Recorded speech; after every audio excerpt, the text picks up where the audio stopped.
4 dari 5 terdakwa kasus pembunuhan Brigadir J sudah divonis hukumannya, yakni Ferdi Sambo dengan hukuman mati, Putri Chandrawati 20 tahun penjara, Kuat Ma'ruf 15 tahun penjara, dan Ricky Rizal Wibowo 13 tahun penjara.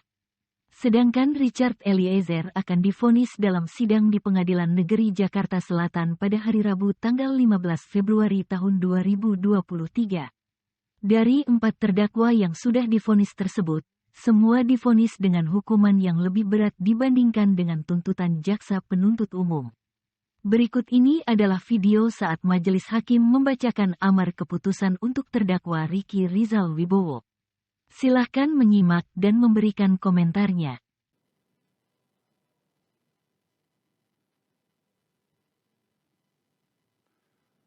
Menimbang bahwa sesampainya di rumah dinas Jalan Duren 3, saksi Richard Eliezer turun dari mobil menuju lantai 2 di mana setelah Ferdi Sambo tiba, kemudian turun ke lantai 1 bertemu dan atas perintah saksi Ferdi Sambo, saksi Richard Eliezer mengokang senjata Glock 17 miliknya dan selanjutnya setelah korban Yosua Huta Barat masuk dan mendengar perintah saksi Ferdi Sambo, "Tembak woi, tembak woi, tembak."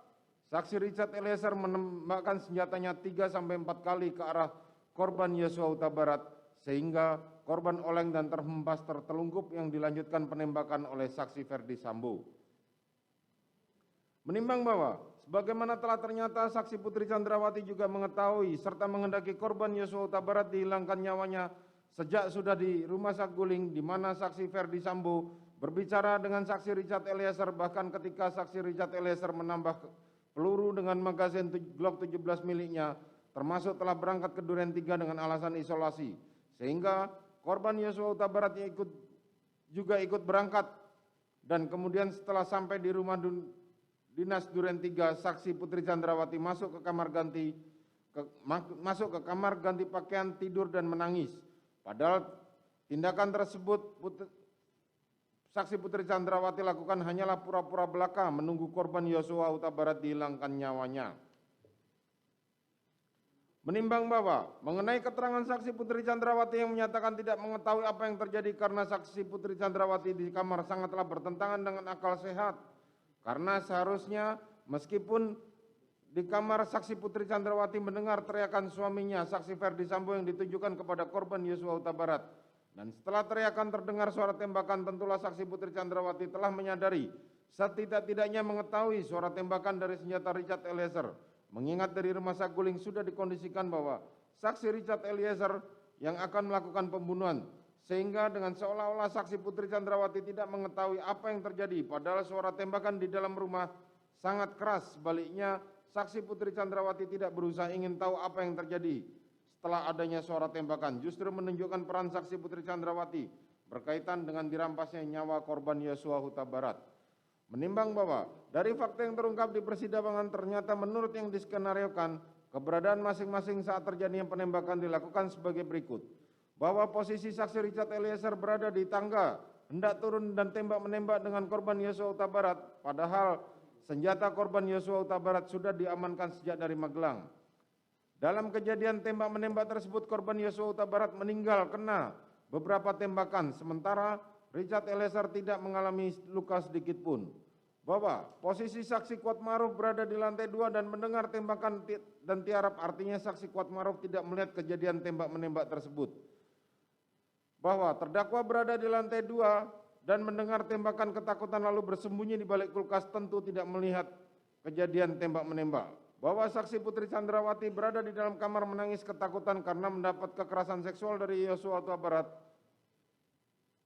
tentu saksi Putri tidak melihat kejadian tembak-menembak. Bahwa posisi Ferdi Sambo berada dalam perjalanan setelah turun dari mobil menuju rumah Duren 3, saat masuk ke rumah sudah terjadi peristiwa penembakan. Tentulah saksi Ferdi Sambo tidak melihat peristiwa tembak-menembak.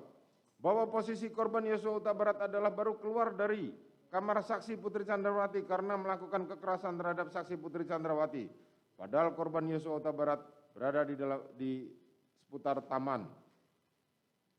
Menimbang bahwa jika skenario sebagaimana diuraikan tersebut di atas benar-benar dijadikan sebagai suatu kejadian dalam mengungkap kasus ini, maka yang paling bertanggung paling bertanggung jawab adalah peristiwa tersebut tentulah saksi Richard Eliezer.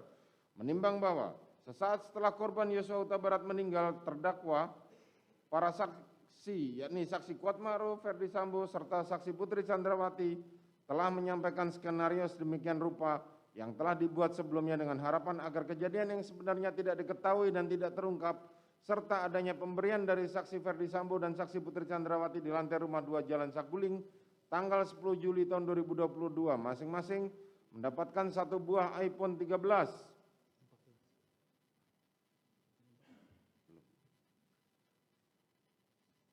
Kepada saksi Richard Eliezer, saksi Kuatma'ruf dan terdakwa, serta pemberian uang masing-masing 500 juta kepada terdakwa dan saksi Kuatma'ruf, serta 1 miliar kepada saksi Richard Eliezer. Pembagian mana tidak dibagi rata tentu dapat dimaklumi karena saksi Richard Eliezer yang melakukan penembakan. Tentu bagiannya lebih banyak daripada terdakwa dan saksi Kuatma'ruf. Meskipun uang tersebut kemudian tidak jadi diberikan dan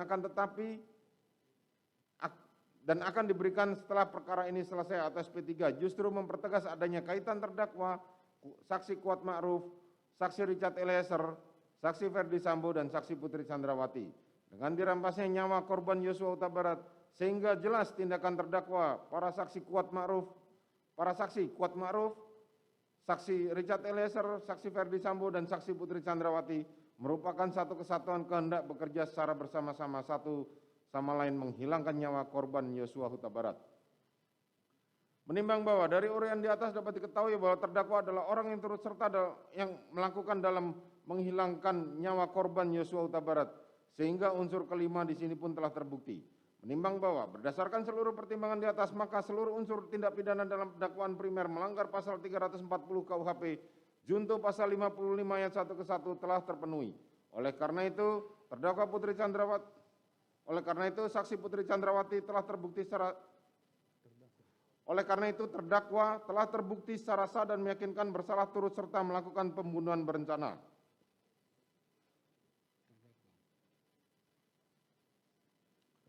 Menimbang bahwa dengan telah terbuktinya terdakwa melakukan tindak pidana sebagaimana dakwaan primer, maka terhadap dakwaan subsidiar tidak perlu dipertimbangkan lagi.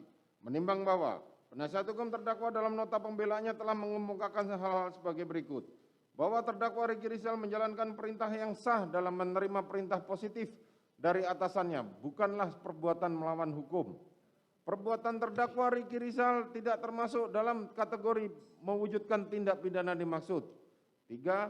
Oleh karena tuntutan jaksa penuntut umum tidak didasarkan pada alat bukti yang sah, maka secara nyata terdapat keraguan-keraguan jaksa dalam melakukan penuntutan kepada terdakwa Ricky Rizal.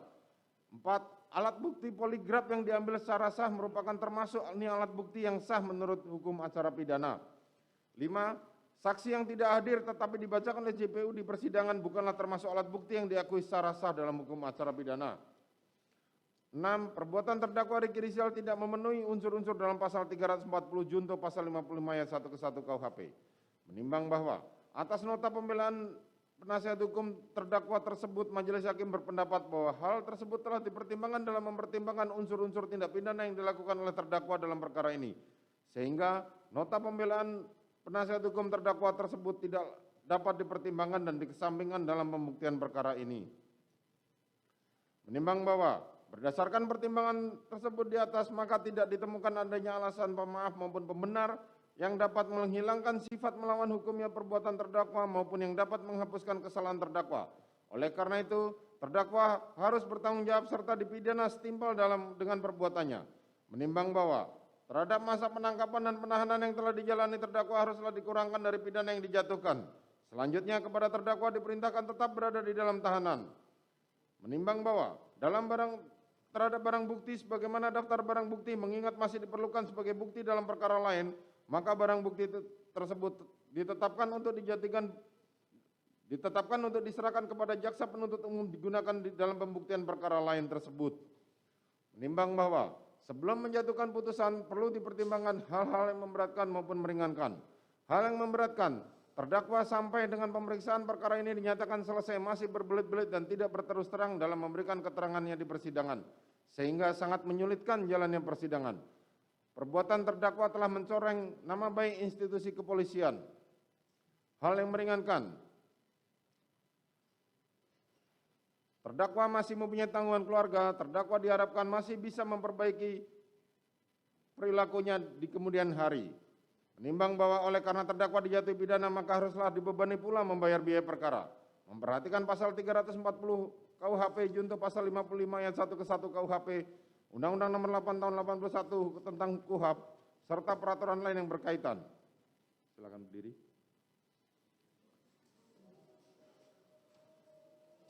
Mengadili. 1. Menyatakan terdakwa atas nama Ricky Rizal telah terbukti secara sah dan meyakinkan bersalah melakukan tindak pidana turut serta melakukan pembunuhan berencana. Menjatuhkan pidana terhadap terdakwa tersebut dengan pidana penjara selama 13 tahun. Menyatakan bahwa pidana tersebut akan dikurangkan dengan lamanya terdakwa berada dalam tahanan. Memerintahkan terdakwa tetap ditahan. Menyatakan barang bukti dikembalikan kepada jaksa penuntut umum untuk digunakan di perkara lain. Menetapkan supaya terdakwa dibebani membayar biaya perkara sebesar Rp5.000. Silakan duduk.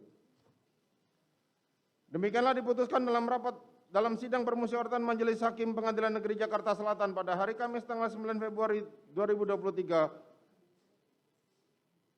oleh kami, Wahyu Iman Santoso sebagai Hakim Ketua, Morgan Simanjuntak dan Alimin Ribut Sujono masing-masing sebagai Hakim Anggota. Putusan mana diucapkan dalam sidang terbuka untuk umum pada hari Selasa tanggal 14 Februari 2023 oleh Hakim Ketua tersebut didampingi oleh Hakim Anggota tersebut, dibantu oleh Saudara Aprisno SHMH sebagai panitera pengganti pada Pengadilan Negeri Jakarta Selatan, serta dihadiri oleh Rudi Irawan dan kawan-kawan penuntut umum dan terdakwa serta para penasihat hukumnya. Demikianlah putusan ini telah kami bacakan, dan kepada para pihak baik jaksa penuntut umum maupun terdakwa maupun penasihat hukumnya mempunyai hak untuk menyatakan upaya hukum, yakni banding, menerima atau pikir-pikir. Demikian sidang perkara nomor 799 PIT B 2022 atas nama terdakwa Ricky Rizal dinyatakan ditutup.